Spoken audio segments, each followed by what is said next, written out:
You ask Tiger to solve. This deals with linear equations with one unknown.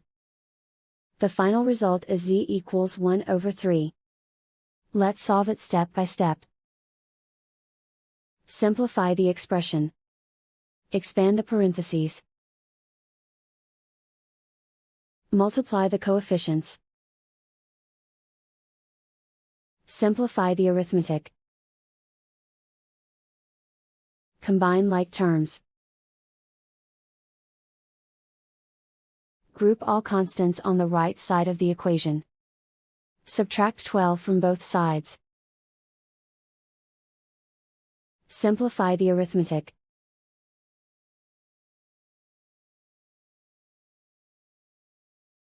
Isolate the z. Divide both sides by 9. Simplify the fraction. Find the greatest common factor of the numerator and denominator.